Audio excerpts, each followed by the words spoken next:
बरेली में हिंसा हुई और इस हिंसा में मौलाना तौकीर रज़ा समेत तमाम सारे लोग गिरफ्तार हुए हैं। क्या क्या गिरफ्तारियां और क्या क्या कार्रवाई हुई हैं, बात करने के लिए मेरे साथ बरेली के एसएसपी अनुराग अरोड़ा साहब हैं। अनुराग सर, अभी तक जो 26 तारीख की हिंसा है, इसमें क्या क्या कार्रवाई हुई? 26 तारीख को जो घटना हुई थी, एक अनफॉर्चुनेट इंसिडेंट हुआ जिसमें भीड़ हिंसक हुई और पुलिस को चेतावनी देने के बाद फोर्स यूज़ करनी पड़ी उनको हटाने के लिए। मिनिमल यूज़ ऑफ फोर्स के साथ वहाँ से हटाया गया। उसके बाद जो 10 स्पॉट्स थे जहाँ पे कानून का उल्लंघन हुआ था, उनके संबंध में 10 एफआईआर हम लोगों के द्वारा दर्ज की गई, जो 5 थाना क्षेत्रों में कोतवाली, बारादरी, कैंट, किला और प्रेमनगर, इन 5 थाना क्षेत्रों में 10 एफआईआर दर्ज की गई। अब तक हम लोगों ने कुल 82 लोगों को गिरफ्तार किया है, जिसमें जो मुख्य इसके अभियुक्त थे मौलाना तौकीर रज़ा, उनको गिरफ्तार किया गया है। उनकी पार्टी के जो पदाधिकारी थे, जिसमें एक है नदीम खान जो मुख्य साजिश करता था, उसको गिरफ्तार किया गया है। डॉक्टर नफीस को आज गिरफ्तार किया गया है। एक और अन्य पार्षद अनीस सकलैनी, जो इस पूरे प्रकरण में जिसकी बहुत ही नेगेटिव और बहुत महत्वपूर्ण भूमिका थी, उसको भी गिरफ्तार किया गया है। इसके साथ साथ 3 अभियुक्त हैं जिनका लंबा आपराधिक इतिहास था, जिनको पुलिस मुठभेड़ के दौरान गिरफ्तार किया गया है। उनमें से 2 जनपद शाहजहाँपुर के रहने वाले हैं और उनके ऊपर 17, एक के ऊपर 17 और एक के ऊपर 20 मुकदमे दर्ज हैं। तो जिससे कि ये स्पष्ट होता है कि आपराधिक एलिमेंट्स इस भीड़ का हिस्सा थे और इनके द्वारा ही इस तरह के लोग, इन लोगों ने पूछताछ में ये भी बताया कि नदीम जो जनपद शाहजहाँपुर का रहने वाला है, उसके द्वारा इनसे कॉन्टैक्ट किया गया और इनको यहाँ पे उस भीड़ का हिस्सा होने के लिए बुलाया गया। तो जिससे मंशा भी स्पष्ट होती है कि मंशा ये थी कि अगर कोई आयोजन ऐसा है जिसको पुलिस प्रशासन द्वारा मना किया गया है, अनुमति नहीं दी गई है, इन राइटिंग अनुमति रिफ्यूज़ की गई है और पहले संवाद स्थापित किया गया है, लगातार 6 दिन तक बातचीत की गई, समझाया गया कि इससे कानून व्यवस्था की स्थिति बिगड़ सकती है, समस्या आ सकती है। और क्योंकि ये समय त्योहारों का भी समय है और उसके साथ साथ बरेली संवेदनशील जनपद है, लेकिन उसके बावजूद भी पुलिस को भी और पब्लिक को भी गुमराह करते हुए भीड़ को उकसाया गया एक पॉइंट पे पहुंचने के लिए। और उसके बाद आप देख ही रहे हैं कि वो भीड़ अलग अलग 10 पॉइंट्स पे जब इतनी हिंसक थी, तो अगर वो भीड़ एक साथ इकट्ठी होती तो वो भीड़ काफ़ी हिंसक रूप ले सकती थी।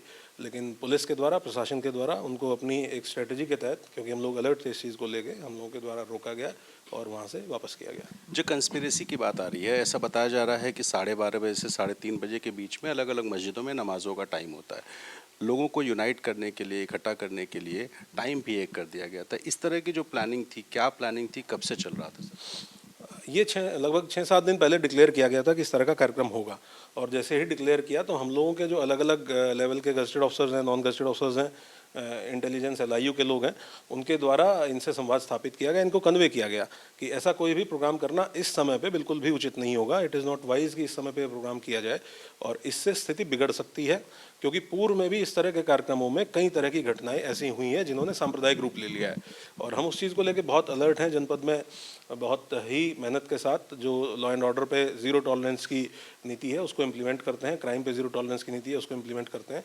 उसके बावजूद भी इनके द्वारा एक दिन पहले पुलिस और प्रशासन को गुमराह किया गया। एक अपील जारी की गई जिसपे 2 लोगों के साइन है, नदीम खान और डॉक्टर नफीस के, जिसमें इन्होंने कहा कि इस्लामिया ग्राउंड पे कोई कार्यक्रम नहीं होगा। आप लोग अपना, पब्लिक से अपील की इन्होंने कि आप लोग जुमे की नमाज़ अपने अपने जगह पे पढ़ें और उसके बाद वापस अपने घर चले जाएं और मौलाना तौकीर अलग से अपना ज्ञापन देंगे। इस अपील को जारी करने के ठीक 2 घंटे बाद इन्हीं लोगों ने अलग अलग व्हाट्सएप ग्रुप्स से, जो आईएमसी के ग्रुप्स थे, जो इनकी पार्टी है उसके ग्रुप्स थे, उसमें ये शेयर किया कि जो अपील जारी की गई इस पर हमारे सिग्नेचर नहीं है और ये अपील फर्जी है। जबकि इनके द्वारा मीडिया जो साथी हैं उनसे इनसे संपर्क किया गया तो इन्होंने खुद माना इस चीज़ को कि हम लोगों के साइन है और अपील बिल्कुल जेन्युइन है। लेकिन अपनी पॉपुलैरिटी को अपने व्हाट्सएप ग्रुप्स में मेंटेन करने के लिए और ये मैसेज पब्लिक को देने के लिए कि भीड़ इकट्ठा करनी है और जिस तरीके से कार्यक्रम प्रस्तावित किया गया उसी तरीके से कार्यक्रम करना है, उन्होंने ये किया। इसके साथ साथ ये भी किया कि जो आईएमसी का ऑफिशियल फेसबुक पेज है उस पर इस अपील को पोस्ट किया गया, उसका जो स्क्रीनशॉट है वो प्रशासन और पुलिस के साथ शेयर किया गया, ये दिखाने के लिए कि देखो हमने अपील दे दी है कि कोई नहीं आएगा, और उसके कुछ ही देर बाद उसको डिलीट कर दिया गया।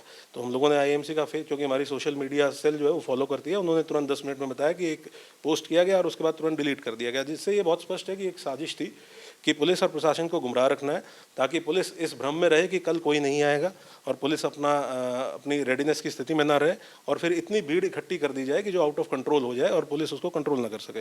लेकिन उसके बावजूद क्योंकि हम लोग स्ट्रेटेजिकली हम लोग एक एक चीज़ रात भर फॉलो कर रहे थे और हम लोगों ने बहुत स्ट्रेटेजिकली 40 से ज़्यादा पॉइंट्स पे अपनी बैरिकेडिंग तैयार की थी और इतनी मजबूत बैरिकेडिंग और फोर्स को इस तरीके से ब्रीफ किया था कि हम लोगों को किसी भी कंडीशन में किसी एक पॉइंट पे इस गैदरिंग को इकट्ठा नहीं होने देना है। कितनी बड़ी हिंसा जो है वो टली है? आप ये मान के चलिए कि अगर 10 पॉइंट्स पे भीड़ एग्रेसिव थी और अगर इस भीड़ को आने दिया जाता और एक सिंगल पॉइंट पे आने दिया जाता, तो जिस तरह का इनके पास जिस तरह के आर्म्स बरामद हुए हैं, जिस तरह का इनके पास वेपन्स बरामद हुए हैं, तो ये भीड़ कोई भी रूप ले सकती थी। और भीड़ का आप कैरेक्टरिस्टिक समझते हैं कि जैसे जैसे भीड़ बढ़ती जाती है उसका कलेक्टिव बिहेवियर उतना ही एग्रेसिव होता जाता है। और एक दूसरी चीज़ ये भी थी कि अगर अलाउ कर दिया जाता तो फिर पीछे से और भीड़ इकट्ठा होकर आती और शहर के अलग अलग कॉर्नर से भीड़ इकट्ठा होकर आती। और इस जनपद में हमारे सामने पास्ट में एग्जांपल्स हैं जब इस तरह की कॉल्स दी गई और भीड़ अलग अलग पॉइंट से आई और जब वो एक पॉइंट पे कलेक्ट हुई तो वो उस कलेक्ट होने के दौरान भी उसके द्वारा हिंसक घटनाएं की गई और फिर जब भीड़ डिस्पर्स हुई तो भी उनके द्वारा इस तरह की हिंसक घटनाएं की गई। 2024 फरवरी का एक एग्जाम्पल है जिसमें इसी तरह की एक कॉल दी गई थी और भीड़ गैदर हुई थी और जब वापस भीड़ जा रही थी तो उसमें चाकूबाजी की घटना हो गई थी। तो इसका मतलब जो भीड़ में व्यक्ति आया था he was armed with a knife. तो इस तरह की चीज़ें जो पास्ट की हैं और जो एलआईयू के हमारे पास इनपुट्स थे उसके आधार पे हम श्योर थे कि हम लोगों को किसी एक पॉइंट पे इस भीड़ को एकत्र नहीं होने देना। आपने वेपन की बात करी, कितने वेपन्स किस किस तरह के वेपन्स और कितने लोगों के पास से बरामद हुए? हम लोगों ने एक जो जब घटना हुई उसी के स्पॉट पे भी हम लोगों को काफ़ी सारी चीज़ें मिली जिसमें चाकू थे, ब्लेड्स थे, एक अवैध तमंचा भी मौके से बरामद हुआ जो संभवतः किसी जो दंगाई था उसके पोजीशन से वहाँ गिरा। और उसके बाद जो हम लोगों ने लोग अरेस्ट किए हैं उनके पास से पुलिस का एक वायरलेस सेट जो पुलिस से छीना गया था वो बरामद हुआ है।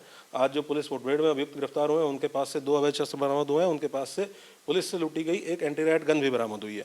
तो जिससे ये भी स्पष्ट है कि क्रिमिनल बैकग्राउंड के लोग जिनका 18-20 मुकदमे उनके ऊपर दर्ज है वो इस भीड़ का पार्ट थे और दूसरे जनपद से आके इस भीड़ का पार्ट थे। तो और इन्हीं के लोगों के द्वारा संपर्क करके उनको बुलवाया गया था। तो जिससे बहुत ही क्लियर है कि इंटेंशन बहुत ख़राब थी और जिस चीज़ की आशंका हमें पहले से थी और जिस चीज़ की वजह से हम लोग रेडी पोजीशन में थे कि किसी भी सिचुएशन को टैकल करने के लिए उस चीज़ की साजिश इन लोगों के द्वारा की गई थी। 2 छोटे सवाल, मौलाना तौकीर रज़ा का भविष्य क्या है? अब तो जो हम लोगों ने एफआईआर दर्ज की है the investigation will go on and कानून अपना जो भी कानून का दायरा है इससे वगैरह लगेगा?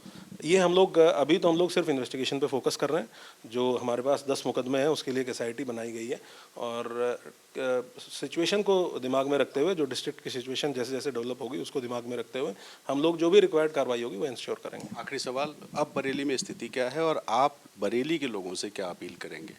बरेली में स्थिति उस दिन के बाद से बिल्कुल सामान्य है और हम लोगों ने एहतियातन काफ़ी फोर्स यहाँ पे लगाया है। इसमें हमारे सिविल पुलिस के लोग भी हैं और आर्म पुलिस के लोग भी हैं। महिला जो हमारी आरक्षी हैं, महिला कांस्टेबल्स हैं, महिला पुलिसमैन हैं, उनको काफ़ी अच्छी संख्या में लगाया गया है। स्थिति एकदम सामान्य है। बाज़ार आपने देखा होगा बिल्कुल एकदम बाज़ार खुले हुए हैं, लोग अपना नॉर्मल ज़िंदगी जिस तरीके से जीते हैं वो जी रहे हैं। हम लोगों ने जो लोग इसके लिए दोषी हैं और ख़ास करके वो लोग जो भीड़ को उकसाने के लिए प्लानिंग में और मौके पे भीड़ को एग्रेसिव करने के लिए दोषी हैं, हमारा फोकस उन लोगों पे ज़्यादा है। हम लोगों ने एक वृहद जनसंपर्क अभियान भी चलाया है जिसमें हमारे सारे सब इंस्पेक्टर्स हैं जो लोगों के बीच में ये विश्वास दिला रहे हैं उनको कि हम किसी निर्दोष व्यक्ति पे कार्रवाई नहीं करेंगे और जो इस चीज़ के मेन कॉन्स्पिरेटर्स हैं और मेन एग्जीक्यूटर्स हैं, हमारा फोकस उन लोगों पे है कि उन लोगों पे ये कार्रवाई सुनिश्चित की जाए। इसके साथ साथ मैंने भी लोगों से ये अपील की है और अपने जो पुलिसकर्मी हैं उनके माध्यम से भी अपील की है कि अगर किसी को कोई भी ग्रीवांस है तो हम लोगों को अप्रोच कर सकता है। हम उसको बिल्कुल न्यूट्रली वेरीफाई कराएंगे, उसकी जांच कराएंगे और अगर किसी के साथ किसी का नाम ऐसा मुकदमे में आ गया है जो घटना में शामिल नहीं था तो फिर उसमें सही इन्वेस्टिगेशन कराते हुए उसको रिलीफ दिया जाएगा। साथ साथ में मैं ये भी अपील करना चाहूँगा कि किसी भी प्रकार की अफवाह पे कोई ध्यान ना दे।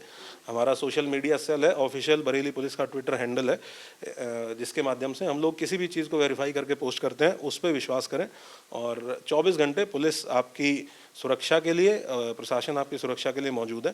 किसी भी प्रकार की अफवाह पर विश्वास न करें और एक दूसरे के साथ सौहार्द से रहें, अच्छे तरीके से रहें, ये मेरी अपील है। बहुत शुक्रिया। तो एसएसपी बरेली जिनका कहना है कि किसी भी निर्दोष पर कार्रवाई नहीं होगी और जो भी दोषी है वो बख्शा नहीं जाएगा। एक बड़ी साजिश थी जिस साजिश को समय रहते रोक लिया गया, नहीं तो शायद बरेली दंगों के आग में झुलस सकता था। बरेली से अपने सहयोगी रणदीप सिंह और कैमरा पर्सन वीरेंद्र सैनी के साथ रणवीर, NDTV इंडिया।